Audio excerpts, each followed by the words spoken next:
Okay, let's go. Selamat siang, Mbak Syafitri Nurilahi. Selamat siang, Pak. Ya, selamat kami ucapkan karena Mbak Syafitri sudah berhasil pada tahap terakhir dalam seleksi terakhir dalam PPG Prajabatan kali ini. Mudah-mudahan nantinya Mbak Syafitri Nurilahi bisa bergabung bersama kami di PPG Prajabatan dan juga bisa memperoleh sertifikat pendidik yang kemudian dari hal tersebut bisa Mbak Syafitri gunakan nantinya untuk meningkatkan kualitas pendidikan ataupun pemerataan pendidikan ya di Indonesia. Yang pertama, silakan Mbak Syafitri perkenalkan diri dan juga menceritakan kesibukannya sehari-hari seperti apa. Silakan. Oke, baik Pak. Terima kasih atas kesempatan yang diberikan untuk memperkenalkan diri saya. Perkenalkan, nama saya Syafitri Nurilahi. Tempat tanggal lahir saya Pemalang 5 Januari 2000.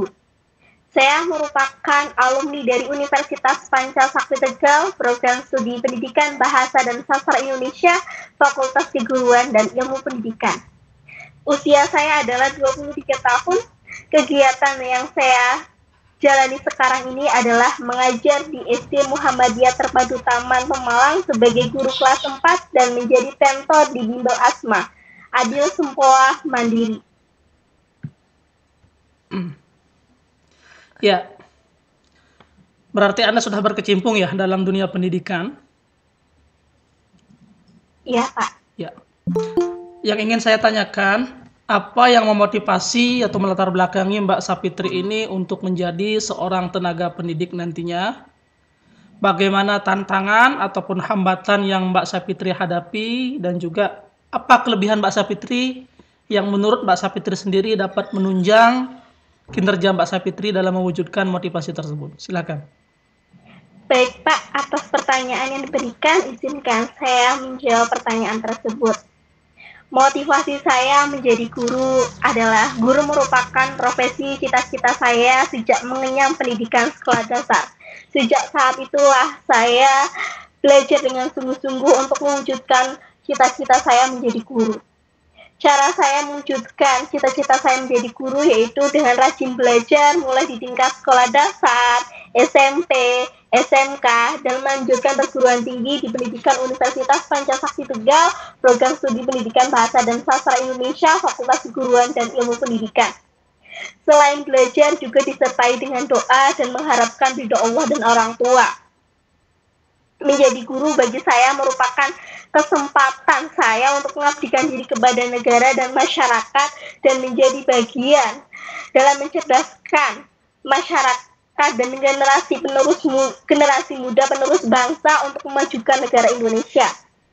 Tantangan yang saya hadapi untuk mewujudkan motivasi saya menjadi guru yaitu ketika saya dihadapkan dua pilihan saat menjelang sidang skripsi, yaitu berhenti bekerja dan fokus kuliah atau bekerja sambil kuliah.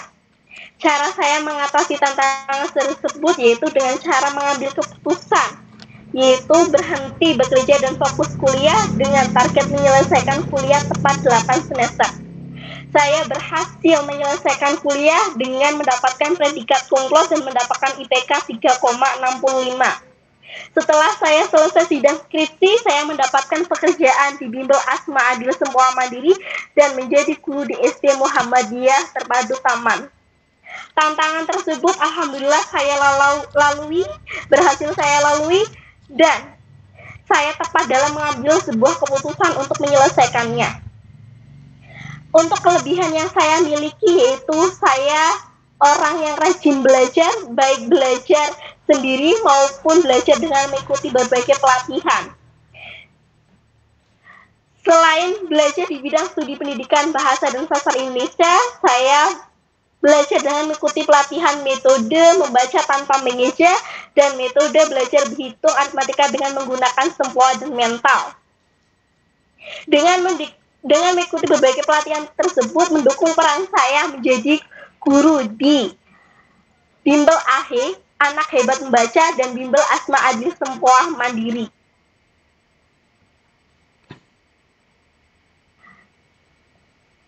Sekian, Pak. Iya.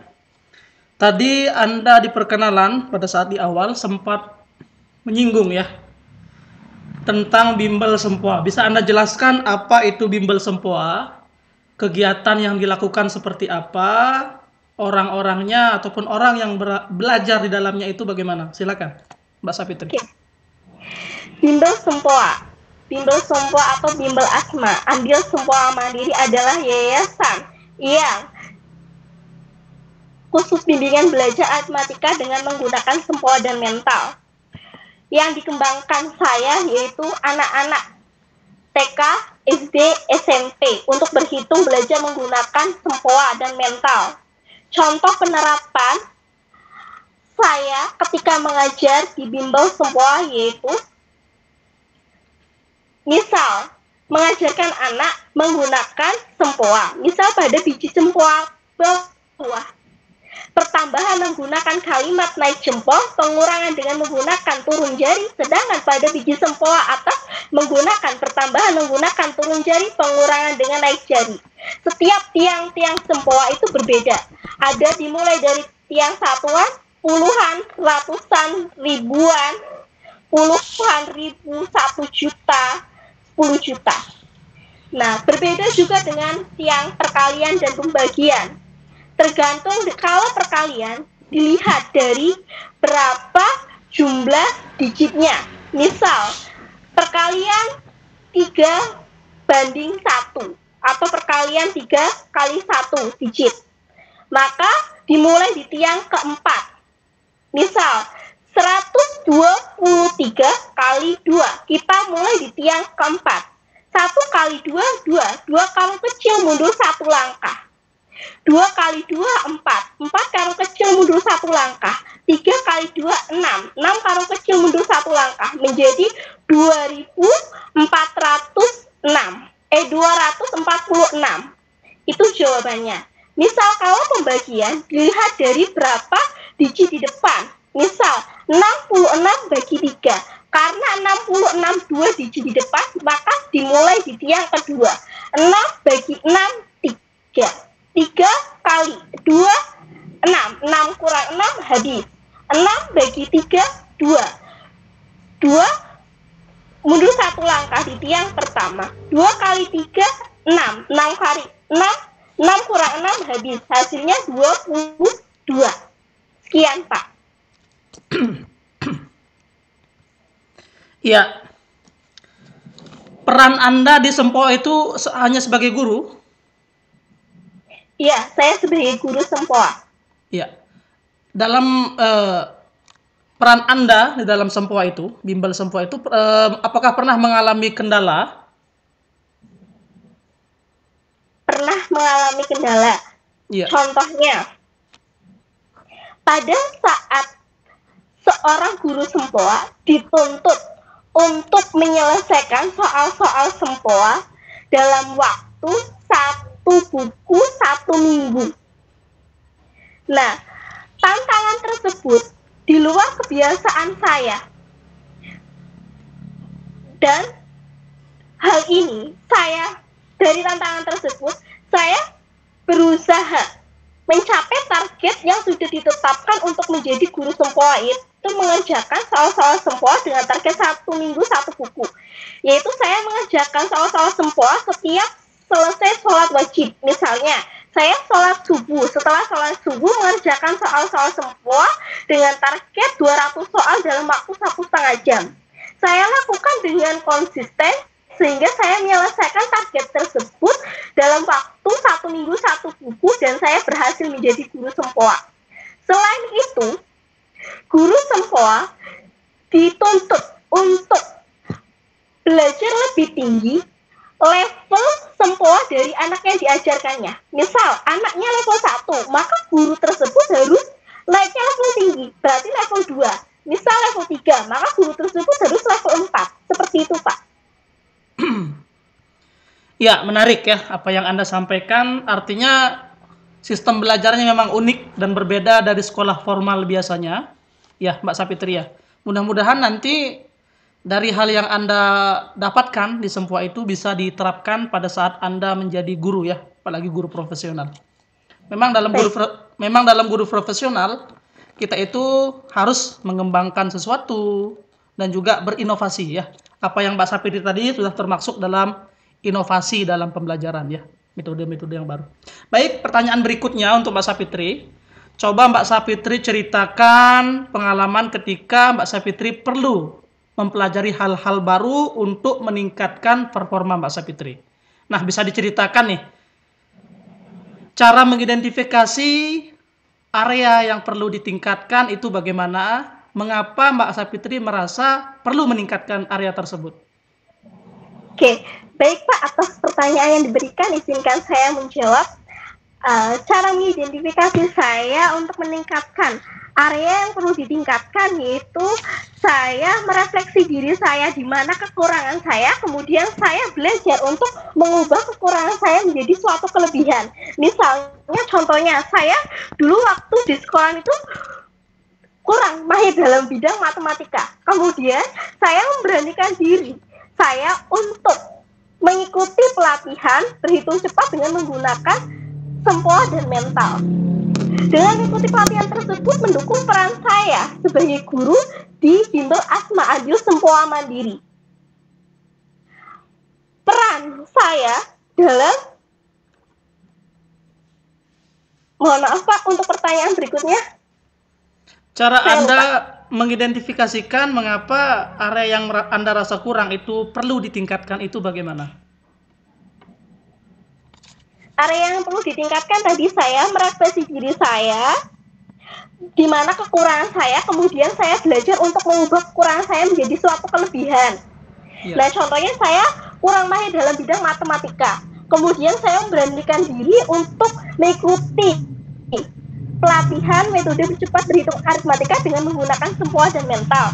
Nah, dengan mengikuti pelatihan tersebut mendukung peran saya untuk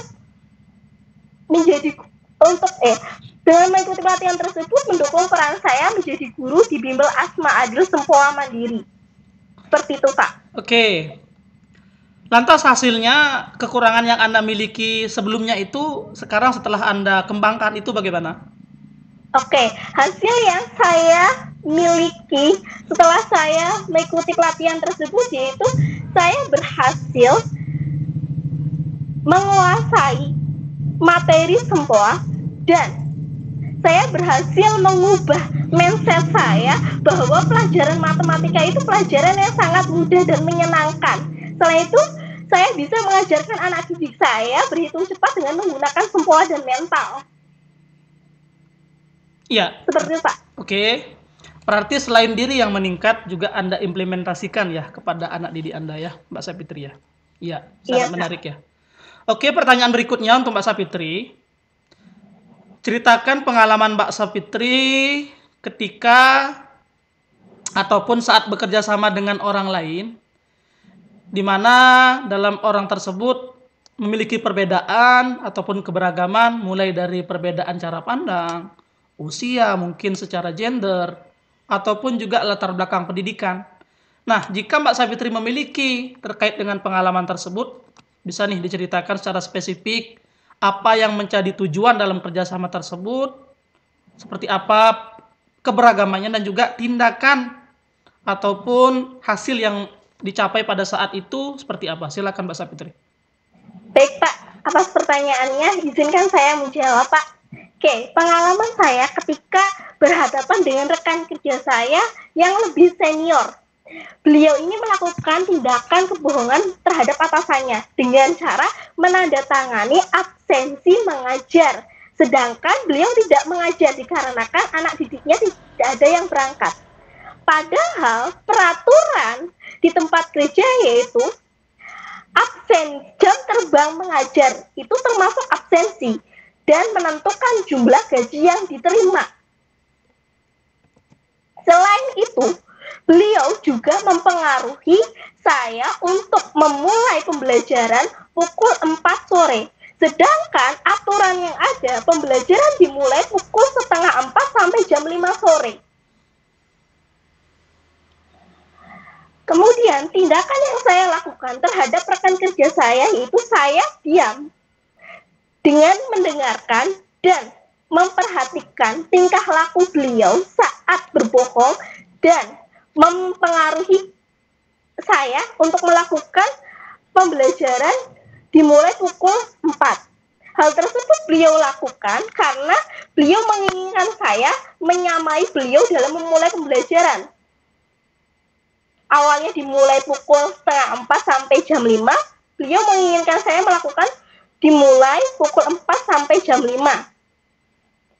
Hasil yang saya peroleh ketika saya menghadapi rekan kerja seperti beliau itu, yaitu saya tetap memulai pembelajaran pukul setengah 4 sampai jam 5 tanpa terpengaruh oleh perkataan rekan kerja saya. Kenapa saya lakukan hal itu? Karena hal itu merupakan aturan kerja yang sudah ditetapkan oleh atasan saya. Sekian, Pak. Terima kasih. Oke. Pertanyaan berikutnya. Terkadang kita itu dalam melaksanakan suatu pekerjaan ataupun Mbak Sapitri memang memiliki pengalaman terkait dengan hal ini. Ketika diminta untuk melakukan sesuatu yang menurut Mbak Sapitri ini tidak sesuai dengan etika, pedoman kerja, ataupun aturan. Apakah pernah? Pernah. Silakan diceritakan. Oke. Contoh seperti tadi, untuk saya dan rekan kerja saya memiliki perbedaan dalam memulai pembelajaran.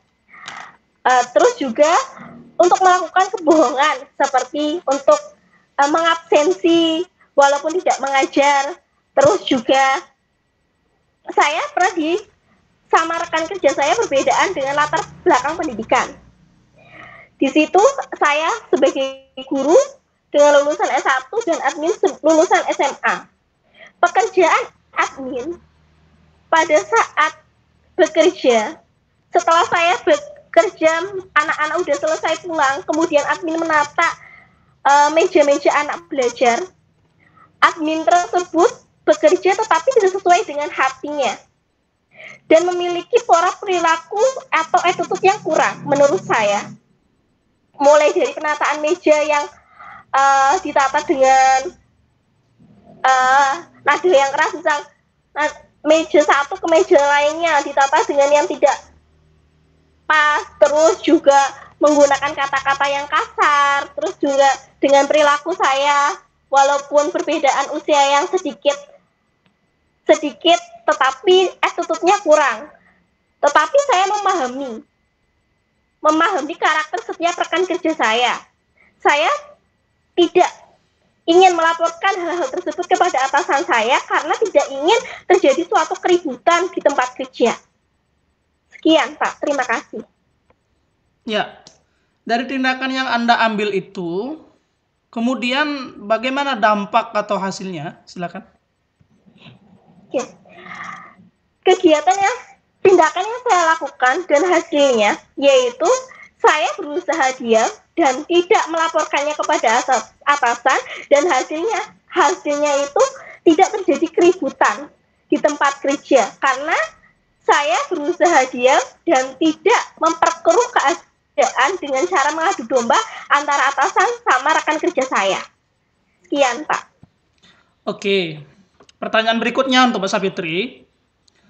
Mungkin bisa diceritakan pengalaman Mbak Sapitri terkait dengan pengambilan keputusan, ya.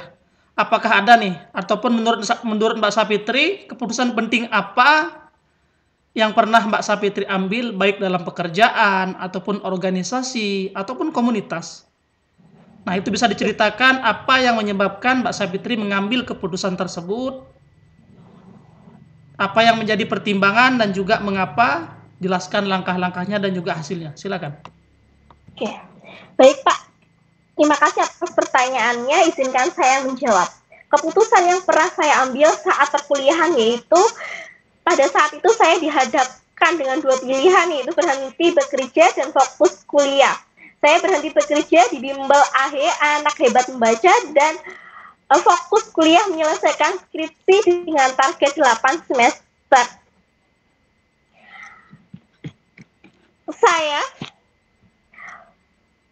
Sebelum mengambil keputusan berhenti bekerja dan fokus kuliah, yaitu saya memikirkan berbagai akibat yang timbul jika saya bekerja sambil kuliah. Mulai dari skripsi tidak selesai, terus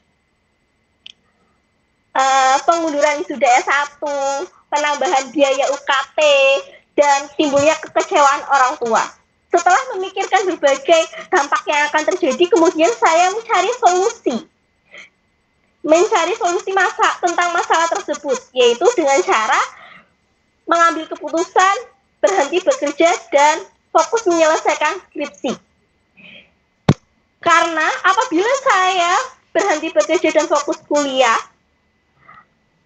akan dapat dampak positifnya, yaitu saya bisa menyelesaikan skripsi tepat waktu, yaitu 8 semester, terus tidak membebani orang tua dalam biaya UKT, dan bebas biaya kuliah.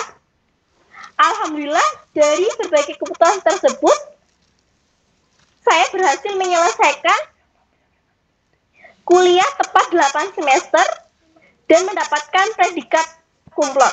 Langkah-langkah saya dalam mengambil keputusan tersebut, yang pertama, saya memikirkan dampak akibat yang timbul jika saya kuliah sambil bekerja. Yang kedua, memikirkan dampak positif jika saya berhenti kuliah dan fokus berhenti kerja sambil fokus kuliah. Yang ketiga, mencari solusi atau mengambil keputusan dengan pertimbangan yang ada. Yang keempat, menetapkan target yang harus diraih, misalnya dengan kuliah tepat waktu, mendapatkan predikat kumlot, dan mendapatkan IPK yang terbaik. Yang kelima, yaitu mencari dan mendapatkan pekerjaan sebelum proses wisuda. Alhamdulillah, dengan langkah-langkah tersebut, saya berhasil menyelesaikan skripsi dengan tepat waktu 8 semester, menjadi mahasiswa pertama dengan menyelesaikan skripsi dalam satu angkatan, dan mendapatkan IPK 3,65 dan mendapatkan pekerjaan sebelum proses wisuda, yaitu mengajar di Bimbel Asma Adil Sempoa Mandiri. Terima kasih Pak. Sekian. Oke, sudah jelas ya. Tadi hasilnya juga sudah disampaikan. Pertanyaan berikutnya untuk Mbak Sapitri. Pernahkah Mbak Sapitri ini menghadapi keadaan ketika terjadi pekerjaan ataupun dihadapkan dengan tugas secara bersamaan? Nah, bisa diceritakan situasinya seperti apa, kapan saat itu terjadi, dan juga tindakan yang Mbak Sapitri lakukan seperti apa, dan hasilnya. Silakan. Oke, baik Pak. Terima kasih atas pertanyaannya. Izinkan saya menjawab pertanyaan tersebut. Situasi pada saat saya dihadapkan dengan berbagai tugas. Yang pertama, yaitu jadi panitia pengoreksian ujian sekolah kelas 6, panitia pelaksanaan kegiatan profil pelajar Pancasila atau P5 bertema kearifan lokal, pengisian esai PPG Prajabatan gelombang 1 tahun 2023, panitia pelepasan kelas 6, pengoreksian penilaian akhir tahun kelas 4, dan pembuatan raport dan pembagian hasil raport. Kegiatan tersebut atau pekerjaan tersebut dilaksanakan mulai tanggal 22 Mei sampai 23 Juni 2023. Dimulai dari pekerjaan tersebut, saya mewajibkan saya harus membuat skala prioritas. Berikut ini daftar skala prioritas pekerjaan dan beberapa lama waktu pengerjaan. Yang pertama, tim pengoreksian ujian sekolah kelas 6 ditargetkan 1 minggu harus selesai. Misalnya anak hari Senin mengerjakan soal agama dan bahasa Indonesia, maka saya dan tim pengoreksian tersebut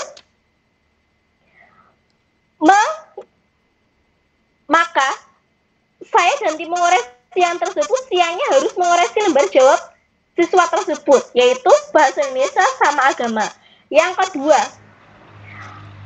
kegiatan profil pelajar Pancasila bertema kearifan lokal berupa acara Market Day. Dalam waktu 4 hari harus selesai, mulai dari menentukan tema, membuat spanduk, terus membagi kelompok, dan pelaksanaan hari H-nya. Terus yang ketiga, pengisian SPPK Prajabatan gelombang 1. Saya menargetkan 1 minggu harus selesai, yaitu pada tanggal 5 sampai 12 Juni 2023. Yang keempat yaitu pelepasan kelas 6, yaitu dilaksanakan pada tanggal 10 Juni 2023. 2 bulan sebelum pelaksanaan sudah dipersiapkan terlebih dahulu, mulai dari pembuatan proposal, penyewaan gedung, toga, konstruksi, dan melatih anak-anak yang ingin tampil dan sebagainya. Yang kelima, pengoreksian PAT kelas 4. Setiap hari saya melakukan pengoreksian PAT setelah anak-anak mengerjakan lembar jawab soal PAT. Misalnya hari ini matematika, maka siangnya saat itu juga saya mengoreksi lembar jawab matematika. Pada saat akhir hari PAT, saya setelah lembar jawaban sudah dikoreksi dan sudah diberi nilai, diberikan kepada siswa untuk ditandatanganinya kepada orang tua sebagai buktinya. Yang keenam, pembuatan rapor dan pembagian rapor. Pembuatan rapor ditargetkan dalam waktu 3 hari, mulai tanggal 20 sampai 22 Juni 2023. Dan pembagian rapor dibagikan pada tanggal 23 Juni 2023. Dari membuat skala tersebut, akhirnya saya bisa menyelesaikan berbagai tugas tersebut sesuai dengan waktu yang ditargetkan, dengan berkat skala prioritas yang saya buat. Terima kasih, Pak. Ya, pertanyaan berikutnya untuk Mbak Sapitri. Pernahkah Mbak Sapitri ini mengalami kegagalan di dalam hidup? Kemudian bagaimana cara Mbak Sapitri bangkit ataupun berproses untuk bangkit dari kegagalan itu?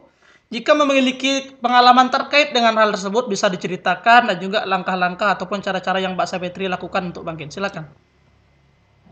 Oke, terima kasih Pak atas pertanyaannya. Izinkan saya menjawab. Kegagalan yang pernah saya alami dimulai pada saat menjelang wisuda. Sebelum wisuda, ada pendaftaran PPG Prajabatan tahun 2022 gelombang 2. Saya mendaftar PPG tersebut setelah pada saat wisuda, 1 minggu setelah wisuda, saya dinyatakan lolos PPG Prajabatan, tetapi pada saat itu saya sedang mengajar di bimbel ASMA, Adil Sempoa Mandiri. Saya tidak mengambil PPG Prajabatan tersebut dikarenakan saya memikirkan anak-anak saya jika tidak ada yang mengajar. Karena terdapat 3 guru di bimbel ASMA, yaitu Bu Amal, Bu Yuli, saya. Bu Amal pada saat itu cuti selama 6 bulan untuk PPG dalam jabatan. Bu Yuli karena udah senior, beliau tidak ingin mengajarkan anak-anak yang level bawah karena beliau jam terbangnya juga tinggi. Kemudian saya otomatis mengalah demi anak-anak belajar Sempoa. Setelah 1 bulan saya mengalami kegagalan tersebut, kemudian saya mendaftar perangkat desa Taman menjadi Bapak Kepala Kadus Dusun 8. Saya mengikuti tes. Ada 4 tes. Yang pertama, tes kesehatan, baik kesehatan dari penyakit, narkoba, dan sebagainya. Yang kedua, tes pidato dan wawancara. Yang ketiga, tes komputer. Yang keempat, tes wawasan kebangsaan. Semua tahapan tersebut saya lalui dan saya mendapatkan peringkat 1. Tetapi saya dizolimi sama kepala desa dan perangkat desa tersebut karena saya berperilaku jujur dan tidak menggunakan uang sogokan. Kemudian saya mengajukan banding ke DPRD Kabupaten Pemalang. Di gedung DPRD saya berdebat dengan kepala desa dan perangkat-perangkatnya, dan Di situ saya didukung sama Komisi A untuk berhadapan untuk menggagalkan SK perangkat desa yang akan disahkan pada hari Senin. Tetapi karena saya tidak mempunyai uang untuk membawa kuasa hukum, kemudian saya memutuskan untuk tidak melanjutkan ke langkah berikutnya, ke kuasa hukum. Mungkin jalan saya untuk tidak bekerja di perangkat desa karena di sana banyak orang-orang yang kotor, sedangkan saya orang bersih. Saya nggak mau bekerja. Mungkin ada jalan lain selain itu. Kemudian saya mendaftar seleksi guru di SMP Al-Azhar Yogyakarta. Pada tahap pertama saya lolos, kemudian saya mendapat panggilan untuk tes micro teaching dan wawancara tes keagamaan di Yayasan Al-Azhar Yogyakarta. Pada saat itu bulan Juli 2023. Di situ tesnya ada keagamaan, Al-Quran, tajwid, bacaan sholat, micro teaching, dan wawancara. Kemudian saya 1 minggu setelah proses itu, kemudian saya diumumkan lolos, tetapi saya tidak mengambil kesempatan tersebut dikarenakan berbagai pertimbangan. Permasalahan keluarga, ibu saya tidak ada yang membantu di rumah, kemudian saya tidak mengambil kesempatan tersebut. Nah, satu minggu setelah saya mengambil keputusan tersebut, saya mendapatkan informasi ada PBG Prajabatan gelombang 1 tahun 2023 ini. Saya mendaftar dengan mengikuti berbagai tes, mulai dari tes administrasi, tes substantif, dan tes wawancara ini. Saya berjuang dari berbagai kegagalan saya dari tahun 2022 sampai sekarang ini. Saya tidak ingin gagal lagi. Di tahun ini saya harus bisa bergabung menjadi bagian PPG Prajabatan tahun 2023. Terima kasih, sekian. Oke, pertanyaan terakhir dari saya untuk Mbak Sapitri. Apa janji Mbak Sapitri ketika nanti telah dinyatakan lolos di PPG Prajabatan gelombang ketiga tahun ini, ataupun setelah Mbak Sapitri nanti diberikan penugasan? Silakan. Oke, baik Pak, izinkan saya menjawab atas pertanyaan tersebut. Janji saya ketika saya dinyatakan lolos PPG Prajabatan tahun 2023 yaitu saya akan berjanji mengikuti berbagai program yang ada dalam PPG Prajabatan tahun 2023 dan mempelajari berbagai materi yang ada diberikan dari dosen-dosennya, dan kemudian saya akan mengabdikan diri kepada negara dan mengikuti berbagai pelatihan baik yang diselenggarakan oleh kementerian maupun universitas. Sekian, Pak. Ya, tidak lupa juga nanti Mbak Sapitri harus mengembangkan diri ya. Di mana hasil mengembangkan diri itu mudah-mudahan bermanfaat untuk proses pembelajaran bagi siswa di kelas ya.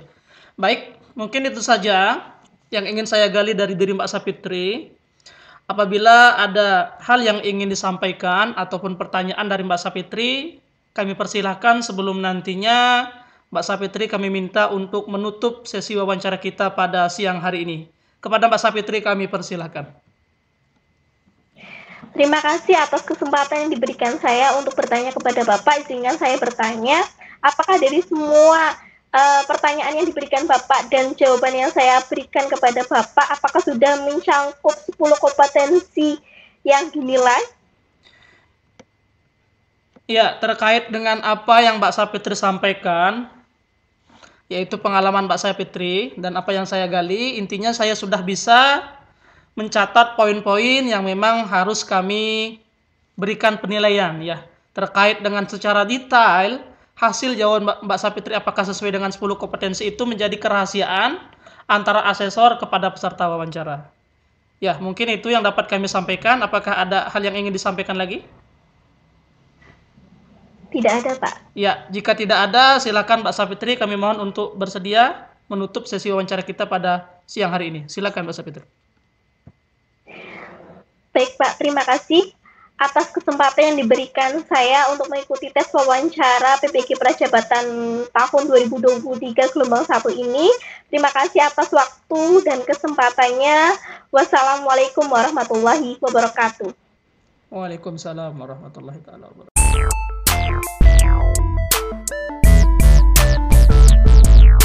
Okay, let's go.